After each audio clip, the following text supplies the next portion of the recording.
හෙල්ලෝ මයි හැපි හර්ට්ස්. ඉතින් කොහොමද ඔයාලට හැමෝම හොඳින් පරිස්සමින් ඉන්න ඇති කියලා හිතනවා.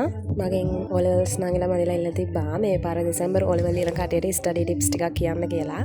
ඉතින් මම ඔයාලට සුපිරි ප්ලෑන් එකක් දෙන්නම්. 9 days ගන්නම පුළුවන් මේ ප්ලෑන් එක හරියටම කරොත්. එහෙනම් වීඩියෝ එකත් එක්ක දිගටම ඉන්න. මම දැන් ට්‍රැක් අවුට් ගිහින් ඉන්නේ. මම දැන් චුට්ටක්වත් ට්‍රැක් එකේ නෙමෙයි ඉන්නේ. හරිද? මම දැන් දවස් 3ක් විතර මට හරියට වැඩ කරගන්න බැරි වුණා. ඒකට හේතුව තමයි මට ඉස්කෝලේ යන්න වුණා.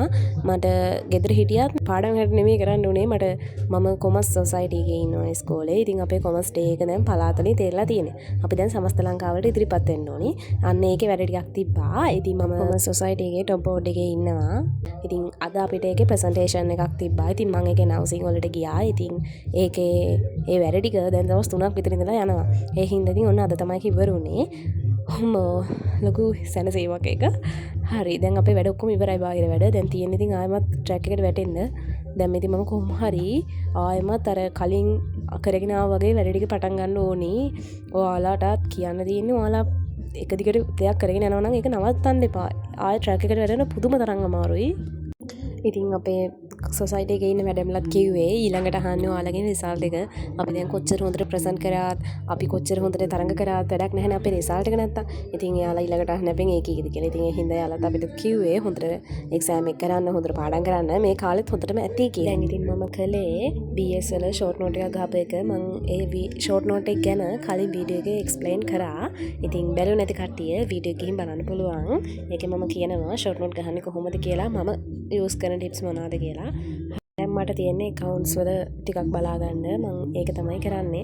මට දැන් හරිම කම්මැලි. මම ඔයාලට කිව්වනේ මම දැන් ට්‍රැක් එකේ නෙමෙයි ඉන්නේ කියලා.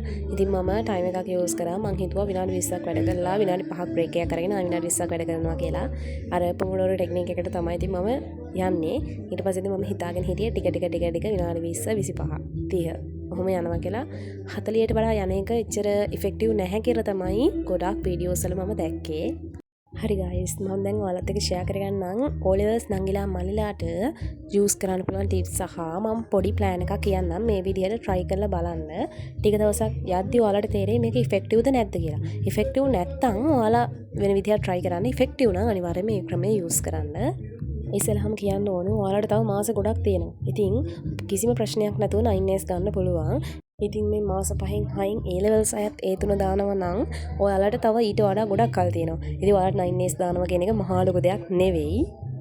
ඉස්සෙල්ලාම ඔයාලා කරන්න ඕනේ ඔයාලට දැනට A ගන්න පුළුවන් සබ්ජෙක්ට් වෙනම ලියා ගන්න ඕනේ. B ගන්න පුළුවන් සබ්ජෙක්ට් වෙනම ලියා ගන්න ඕනේ. C ගන්න පුළුවන් සබ්ජෙක්ට් වෙනම. එතකොට ඔයාලගේ රිසල්ට් එකත් එක්ක S තියෙනවා නම් එහෙම, ෆේල් මට්ටමේ ඉන්න සබ්ජෙක්ට් තියෙනවා නම් එහෙම කොලයක් අරගෙන ලියන්න. හරිද? ඔයාලා ඒ විදිහට කැටගරි කරානේ. ඊට පස්සේ ඔයාලා දැන් එක සබ්ජෙක්ට් එකක් ගන්න. ඉස්සෙල්ලාම අර B මට්ටමේ ඉන්න සබ්ජෙක්ට් ගන්න. හරිද? A මට්ටමේ ඉන්න සබ්ජෙක්ට් වල පේපර්ස් කරන්න. පේපර්ස් කරන ගම B මට්ටමේ තියෙන සබ්ජෙක්ට් තියෙනවනේ. අන්න ඒවා A වලට යන්න try කරන්න ඕනේ.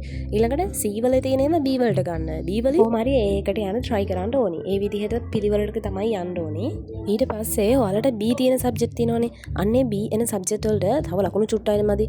උපරිම ගත්තොත් ලකුණු 10යිනේ මදි. 65 ඉඳලා 75 වෙනකන් අතට පාරාසෙනේ B කියන්නේ. ඊට පස්සේ ඔයාලා බලන්න ඕනේ ලකුණු 10 අඩු වෙන්නේ මොන වගේ තැන් වලින්ද? දැන් විද්‍යාව සබ්ජෙක්ට් එකේ මොන වගේ පාඩම් වලින්ද? MCQද? අර ස්ටැම්ප් පුරවන ටිකෙන්ද? ලියන ප්‍රශ්න වලින්ද ඔයාලට වැරදෙන්නේ කියලා. අඳුනගෙන ඒ අදාළ කොටස් වලට මහන්සි වෙන්න පුළුවන්. ඒ එකම ඔයාලා පේපර්ස් කරන්න. පේපර්ස් අනිවාර්යයෙන්ම කරන්න. පේපර් කරන්න. අර තියලි 100% පුළුවන් මිනිස්සෙකුයි ඔයා හොඳට පේපර්ස් කරන මිනිස්සෙකුයි ගත්තොත් එහෙම අනිවාර්යෙන් පේපර්ස් කරන කෙනාට තමයි ලකුණු වැඩි.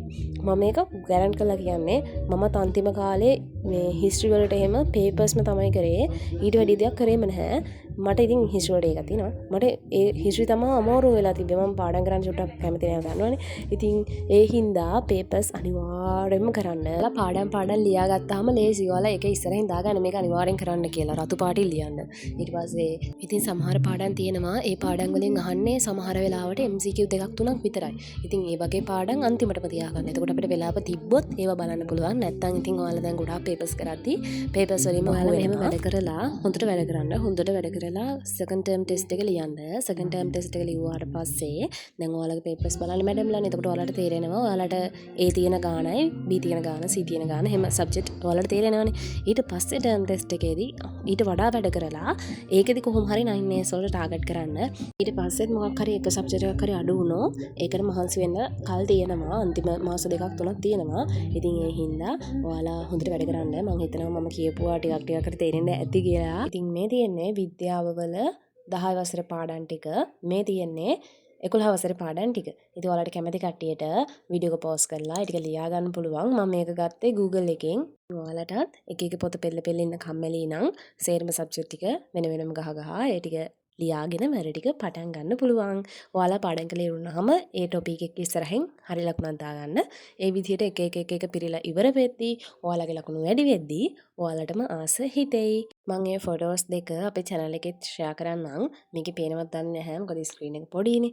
අනේ guys කලින් වීඩියෝ එකේ ඔයාලා මාර්ම ලස්සන කමෙන්ට්ස් දාලා තිබ්බා. ඒවට නම් thank you so much. ඉතින් මේ තියෙන්නේ මම ඒ වැඩිපුරම ආස වුණ කමෙන්ට්ස් දෙක. ගොඩාරියක් thank you ඔයාලා හැමෝටම. ඉතින් මං හිතනවා අද වීඩියෝ එකත් ඔයාලා එන්ජොයි කරන්න ඇති කියලා. ඒ වගේම ඔයාලා තාමත් මගේ වීඩියෝස් බලන්නේ මාව subscribe කරලා නැතුව නම් හරිම ආදරේ මතක් කරනවා subscribe කරලා මගේ channel එකත් එක්ක දිගටම එකතු වෙලා ඉන්න කියලා. ඉතින් එහෙනම් අද වීඩියෝ එක හොඳයි නම් වීඩියෝ එකට like එකක් දාලා ඔයාලගේ ලස්සන කමෙන්ට් එකත් පල්ලෙහින් කමෙන්ට් කරගෙන යන්න. ඊළඟට ඕනි වීඩියෝස් මොනවාද කියලාත් පල්ලෙහින් කමෙන්ට් එකක් දාගෙන යන්න. එතකොට මං ඊළඟ වීඩියෝ එකෙන් ඔයාලා ආස වීඩියෝ එකක් අරගෙන එන්නම්. ඉතින් ඒ වගේම ඔයා ෆස්ට් ටයිම් මගේ වීඩියෝ එකක් බලන අලුත් එක්කෙනෙක් නම් මම ඔයාවත් හරිම ආදරෙන් මගේ channel එකත් එක්ක එකතු කරගන්නවා. ඉතින් ඔයාත් මගේ වීඩියෝස් වලට ආසයි නම් මාව subscribe කරලා channel එකත් එක්ක දිගටම එකතු වෙලා ඉන්න කියලා හරිම ආදරෙන් ඉල්ලනවා. මේ වීඩියෝ එකේ සහ ඉදිරියට ගෙන වීඩියෝස් වල චුටි අඩිපාඩු වෙන්න පුළුවන්. මම ඒවට ඔයාලගෙන් sorry කියලා ඉල්ලනවා. මොකෝ මම වැඩ ගොඩක් මැද්දේ තමයි මම මේ වීඩියෝස් වලට අරගෙන එන්නේ. ඉතින් ඒ හින්දා ස්ටිකර්ස් වැඩි දාන්න වෙන්නේ, සවුන්ඩ් සෙට් කරන්න වෙන්නේ, ඒ වගේ චුටි අඩුපාඩු වෙන්න පුළුවන්. ඒ වෙයිදි වැඩි ගණන් ගන්න එපා. එහෙනම් හැමෝටම bye bye. හැමෝම සතුටින් පරිස්සමින් ඉන්න. ඒ වගේම ඔයාලගේ වැඩ ටිකත් හොඳට කරගන්න කියලා මම ඔයාලට විශ් කරනවා. නම් bye bye. සතුටින් ඉන්න.